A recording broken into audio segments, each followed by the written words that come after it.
The Monday rule is an extremely simple concept. It only takes one sentence to understand, and that is we do not trade Mondays under the expansion model. We skip over that day completely and start our trading week on Tuesday. And this lesson here is just to explain the 3 reasons why. The first and most obvious reason is that when we collected data over the past 3 trading years of the average daily range, so that's from wick high to wick low of a daily candle, that's what we consider the average daily range. We took that for Monday through Friday, so a given trading week.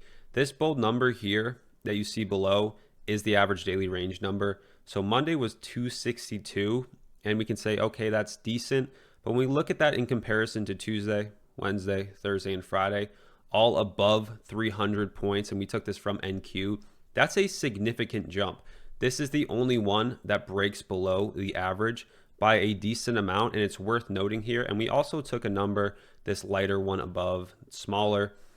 That's from the open to the close, so the body of the candle.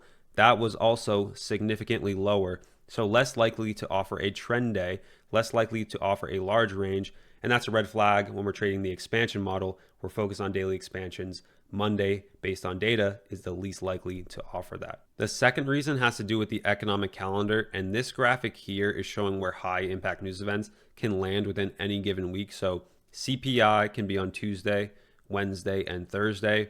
FOMC press conference is almost always on Wednesday, and NFP, non-farm payroll, is always on a Friday. The one thing you'll notice here is that Monday never has a high impact news event, and that can be a cause of concern for really 2 reasons.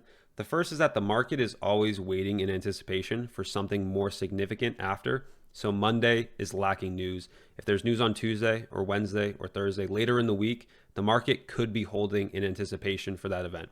That is something that can be considered for why Monday is likely smaller range, and it does play into it when we look into the more specific numbers in the data. The second reason being is that a high impact news event like these 3 here, when they are released into the market, they bring narrative because the volatility and the move is so significant that it may tell you what the future direction is. It gives you a good form of bias.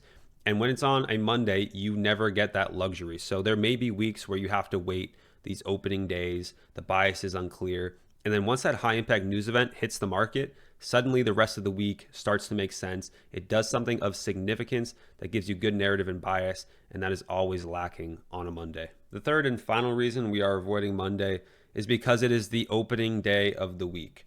Now, for myself and in the way this model is formed, the weekly range and the development of that weekly candle does mean a lot in terms of your bias.